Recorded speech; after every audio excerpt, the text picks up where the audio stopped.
Bienvenidos a Tiempo de Letras. Hoy estaremos con el profesor Eduardo Caicedo, quien es el autor del libro Redes Neuronales Artificiales. Profesor, ¿a qué se refiere el término redes neuronales artificiales?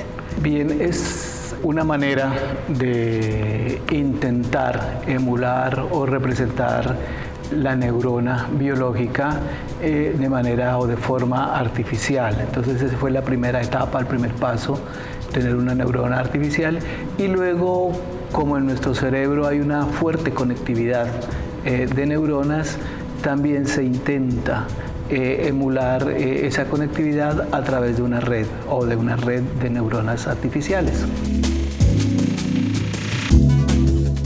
Este libro es el resultado de un grupo de investigación de la Universidad del Valle.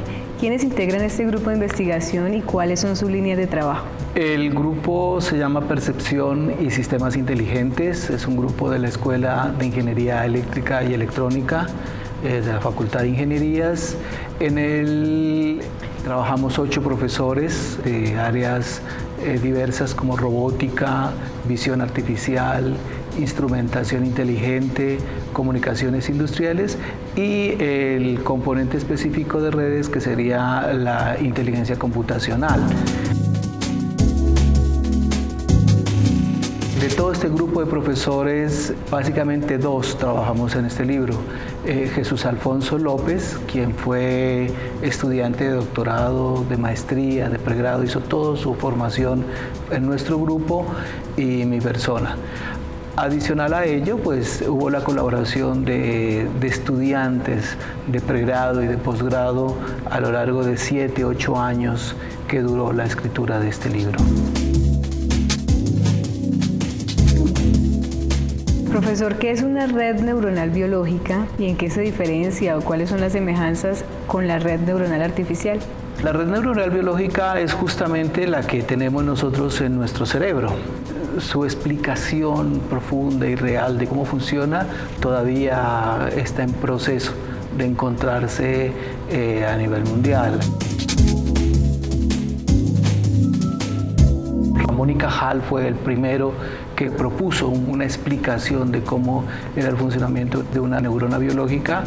Ahora hay más investigadores, tenemos al doctor Rodolfo Ginás, que también continúa con el trabajo del doctor Ramón y Cajal, tratando de explicar el funcionamiento de las neuronas biológicas. Nosotros nos inspiramos en esa forma de funcionamiento que tienen las neuronas biológicas e intentamos generar modelos artificiales que emulen o reproduzcan ese funcionamiento. Las redes neuronales artificiales hacen parte de un campo más amplio, que es la inteligencia computacional. ¿Qué es la inteligencia computacional? La inteligencia computacional, a su vez, hace parte de lo que engloba la inteligencia artificial. La inteligencia computacional se refiere a diferentes algoritmos que utilizan la alta capacidad de cómputo que tienen las actuales máquinas de procesamiento, los actuales computadores. Entonces, esa gran capacidad de cómputo se logra plasmar en estos algoritmos, y de ahí su origen de inteligencia computacional.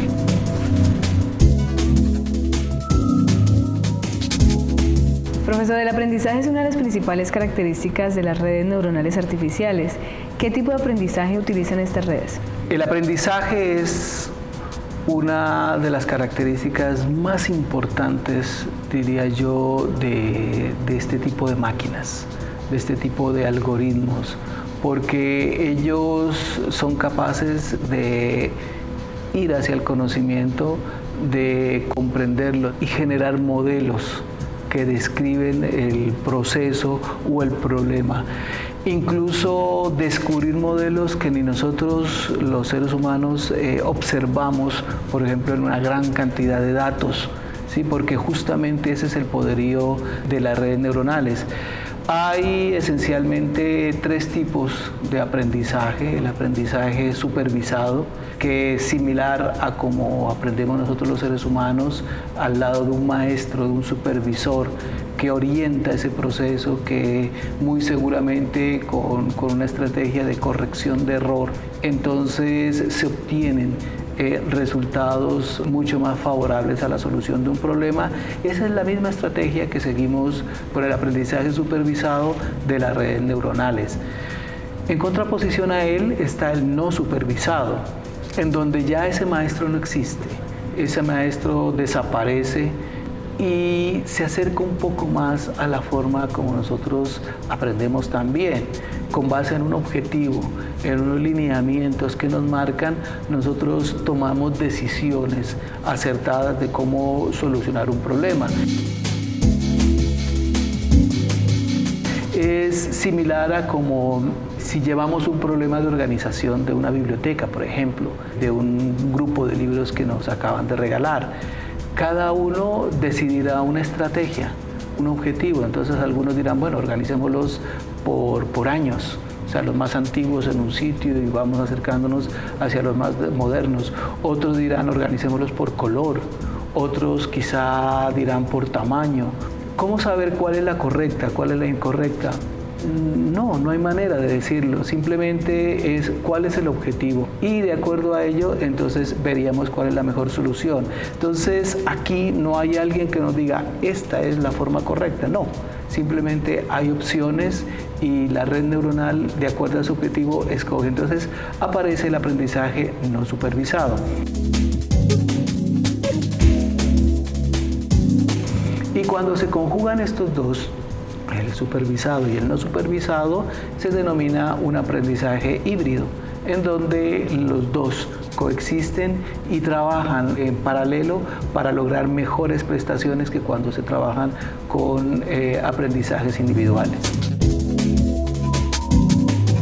Específicamente en Latinoamérica o en Colombia, ¿cómo ha sido el desarrollo de estas redes neuronales artificiales? Aquí en la universidad se empiezan a hacer ya algunos esfuerzos al principio de la década de los 90 y luego nosotros en 1997 traemos unos investigadores del Instituto Nacional Politécnico de Grenoble que vienen a dictar un primer seminario de redes neuronales en Colombia. Y ese fue el inicio de una línea de nuestro grupo y a partir de ahí empezamos a desarrollar aplicaciones y a desarrollar algoritmos.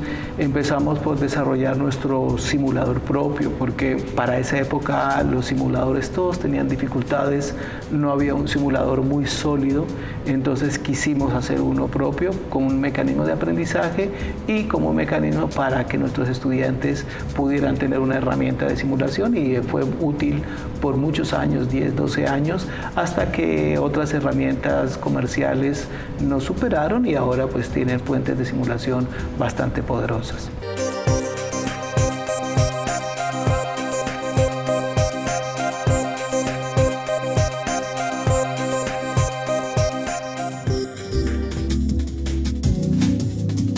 La escritura en el aula universitaria. Estrategias para su regulación. Autoras Esperanza Arciniegas Lagos, Gladys Estela López. El libro es el resultado de la investigación realizada entre el 2005 y el 2007 en un curso de composición de la licenciatura en lenguas extranjeras de la Escuela de Ciencias del Lenguaje de la Universidad del Valle.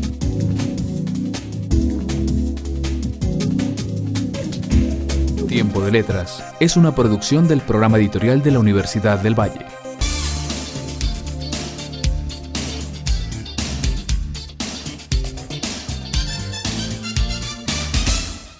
Libros de medicina, matemáticas, química y todas las ciencias.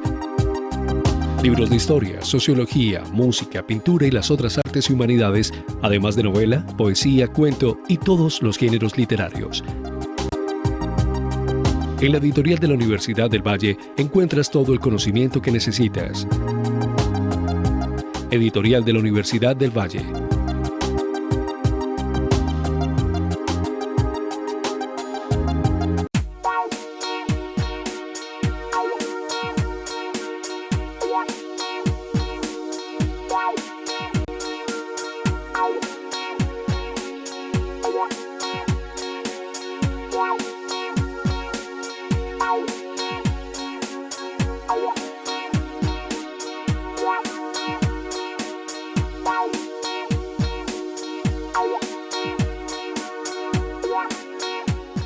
Libros de medicina, matemáticas, química y todas las ciencias. Libros de historia, sociología, música, pintura y las otras artes y humanidades, además de novela, poesía, cuento y todos los géneros literarios. En la editorial de la Universidad del Valle encuentras todo el conocimiento que necesitas. Editorial de la Universidad del Valle.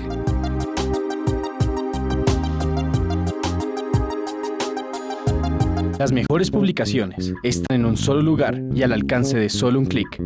La librería de la U.com le ofrece más de 14.000 títulos de 70 editoriales. Reciba en cualquier lugar el libro que necesite, cuando usted lo necesite. La librería de la U.com. Libros de medicina, matemáticas, química y todas las ciencias. Libros de historia, sociología, música, pintura y las otras artes y humanidades, además de novela, poesía, cuento y todos los géneros literarios. En la editorial de la Universidad del Valle encuentras todo el conocimiento que necesitas. Editorial de la Universidad del Valle.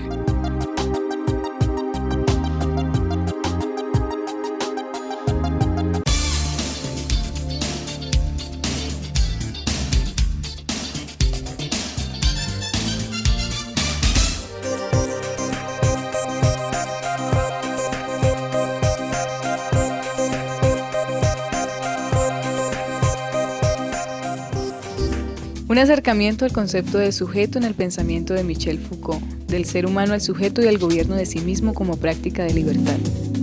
Autor Héctor Chávez. Involucrarse en un estudio del concepto de sujeto en el pensamiento de Michel Foucault implica conocer el Foucault francés, el mismo que padece el influjo de los diferentes pensadores y escuelas de su tiempo, que logra liberarse del yugo intelectual de su época a partir de una transformación de su modo de ser que se refleja en su escritura. Tiempo de Letras es una producción del programa editorial de la Universidad del Valle.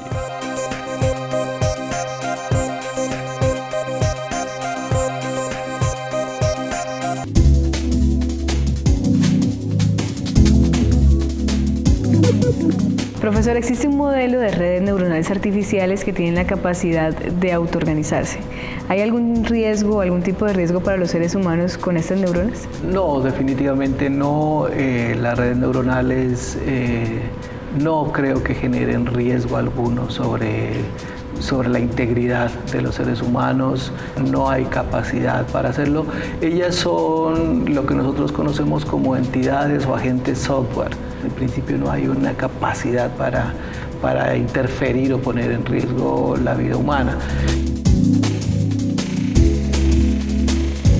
La capacidad que ellas tienen de autoorganizarse es maravillosa. Básicamente, Teuvo Kojonen, que es el inventor de este modelo de red, se inspira en los mapas somatosensoriales que tenemos nosotros los seres humanos y algunos animales superiores para procesar los diferentes estímulos que nos llegan de la naturaleza.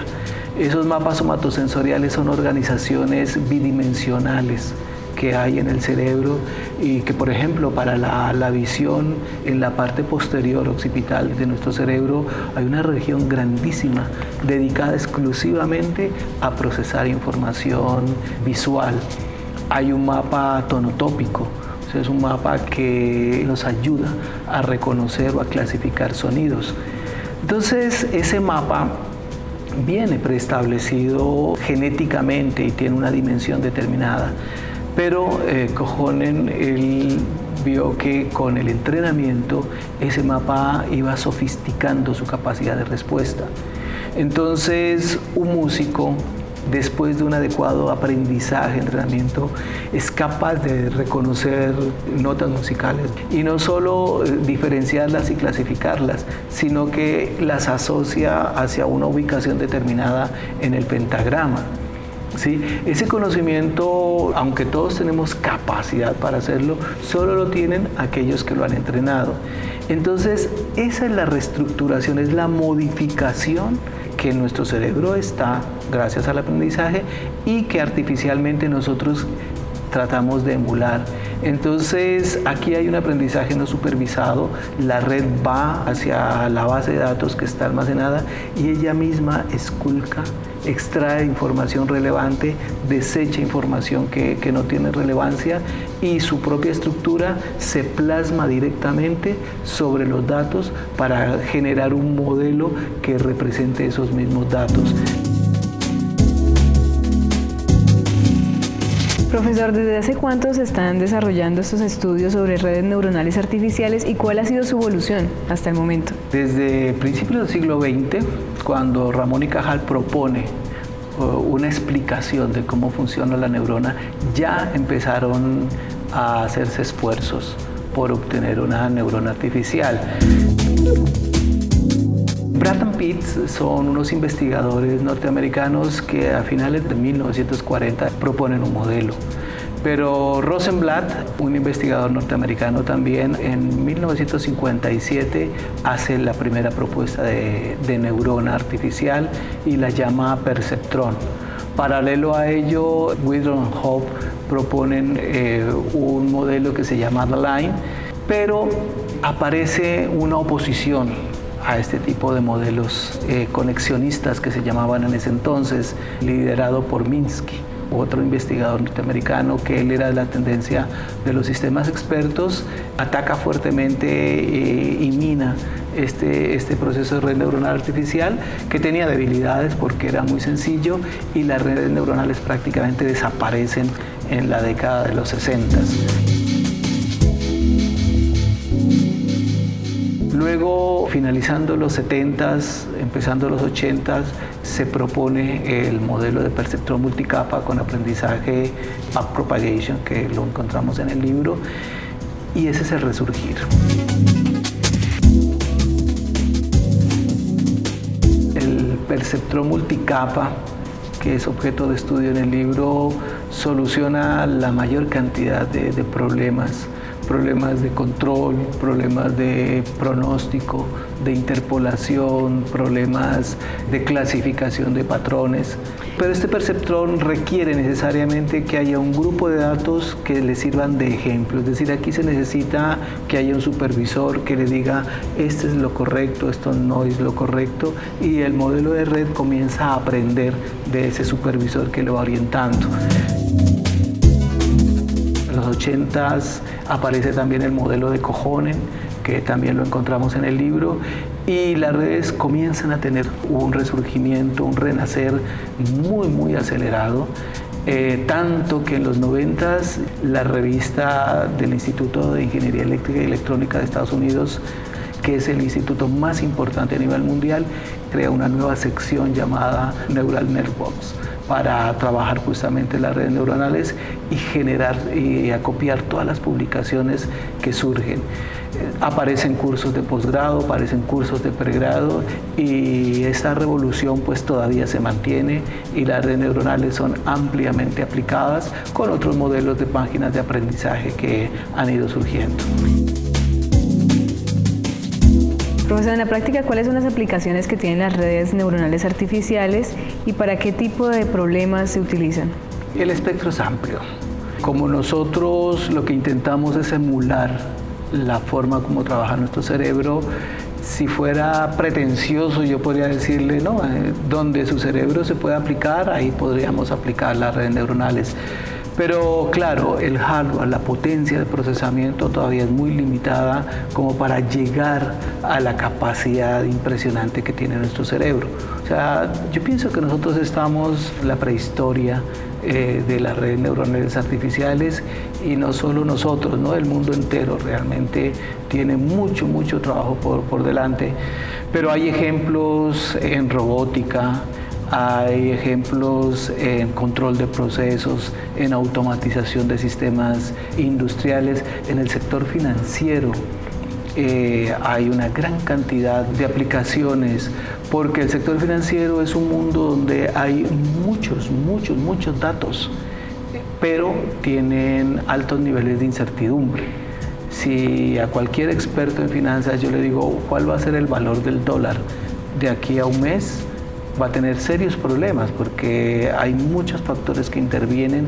Hacer una correlación de todas esas variables para un modelo matemático es prácticamente imposible. Una red neuronal puede solucionar este problema y hacer un proceso de predicción del valor del dólar, que de hecho hay varias aplicaciones. En estos desarrollos de redes neuronales artificiales, ¿qué papel cumple la ética? Nosotros no trabajamos de manera invasiva con el ser humano. O sea, siempre nosotros trabajamos desde fuera, simplemente observamos la funcionalidad, la biología, la estructura del cerebro y tratamos de emularlo. O sea, no hay un contacto con él, no hay una invasión, no tomamos muestras. Entonces no estamos entrando en conflicto de tipo ético. Sí hay investigadores que hacen implantes sobre pequeños roedores, sobre pequeños insectos para interferir directamente sobre el funcionamiento del cerebro. Ellos sí tienen que firmar acuerdos de ética, pero no es nuestro caso. No tenemos esa dificultad por no ser invasivos.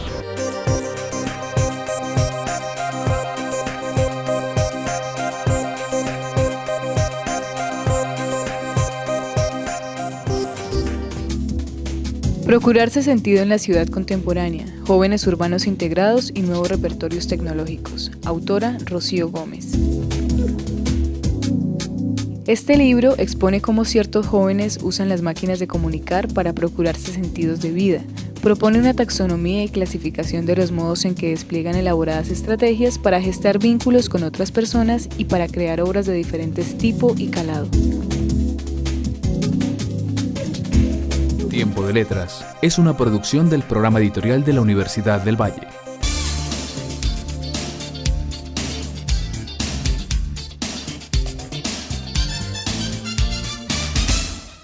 Libros de medicina, matemáticas, química y todas las ciencias. Libros de historia, sociología, música, pintura y las otras artes y humanidades, además de novela, poesía, cuento y todos los géneros literarios. En la editorial de la Universidad del Valle encuentras todo el conocimiento que necesitas. Editorial de la Universidad del Valle.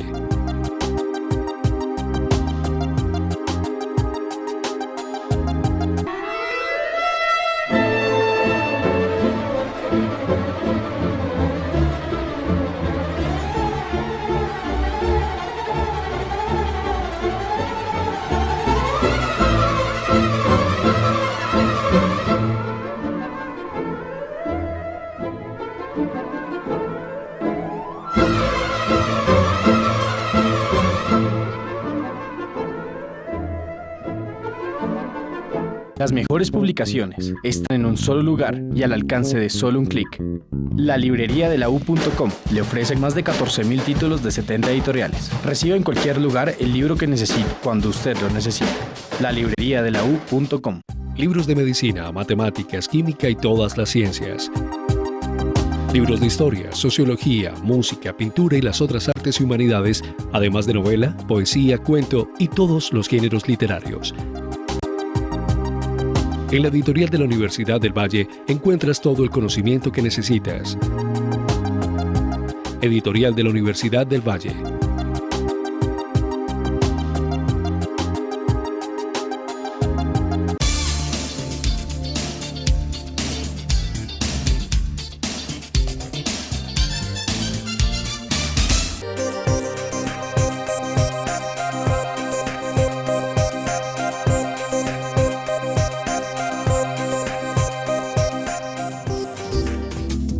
Cambio institucional y organizacional, perspectivas teóricas para el análisis. Autores Guillermo Murillo, César Hernán González y Mónica García. El presente libro condensa discusiones y análisis básicos que sobre el cambio institucional y organizacional han realizado diversos autores, donde en primera instancia se presenta la estructuración del concepto institucionalismo, posteriormente se muestran los tipos de institucionalismo, así como su desarrollo en la economía. Tiempo de Letras es una producción del programa editorial de la Universidad del Valle.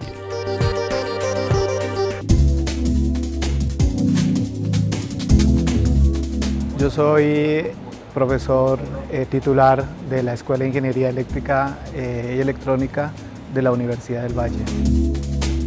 Yo soy ingeniero electricista de base, de aquí de la Universidad del Valle. Hice mis estudios de maestría y doctorado en la Escuela Superior de Ingenieros Industriales de la Universidad Politécnica de Madrid. Mi vida la he dedicado a la investigación, a la docencia y proyección social aquí en la Universidad del Valle. Fue un gusto que fue surgiendo por allá en sexto de bachillerato, cuando en física comenzamos a estudiar justamente los principios de electricidad. La parte del átomo me sorprendió muchísimo, me fascinó en física. Entonces me orienté hacia la ingeniería electrónica desde la juventud. Mi hermano mayor también él me recomendó, me dijo que ingeniería eléctrica, ingeniería electrónica eran ingenierías con mucho futuro. Vino un grupo de investigadores españoles a dictar un seminario internacional de automática y gracias a ellos conocí de un concurso que hacía el Ministerio de Educación y Ciencia español para contratar jóvenes ingenieros que quisieran trabajar como investigadores en España. Entonces, en este concurso participaba gente de España y de toda Latinoamérica y tuve la fortuna de ganármelo y de obtener una beca. Esa beca me permitía ser funcionario del Ministerio de Educación y Ciencia como investigador y poder formarme a nivel doctoral en un instituto de investigación que fue el Instituto de Automática Industrial. La Universidad del Valle es una forma de vida, es algo que hace parte ya de mí. Yo realmente desde muy pequeño, desde los 7 años, descubrí mi vocación hacia la docencia. Sí, pequeñito yo dictaba clases, teniendo 7, 8 años. Y luego con 12 años de edad, o 13 quizás, tuve mi primer trabajo. Y fue justamente una madre que me pidió que le dictara clases a su hijo que había perdido unas materias y que le ayudara a preparar sus exámenes de habilitación. Pues yo me quedaba sorprendido que por eso pagaban y pues yo fui allá porque era mi amigo. Y ya cuando iba a terminar mi carrera se abrió un concurso aquí en la Universidad del Valle, me lo gané, luego por alguna razón dijeron que no, que ya no seguía como profesor y comencé a buscar trabajo por otro lado. Yo había trabajado ya en una empresa de generación de energía eléctrica, tenía ofertas para ganarme el doble de lo que me ganaba en la universidad, pero tan pronto me dijeron que podía volver a trabajar aquí, no lo pensé y me dediqué a trabajar aquí en la universidad desde que me gradué y estoy feliz, completamente realizado con mi labor docente, de investigación y de proyección social.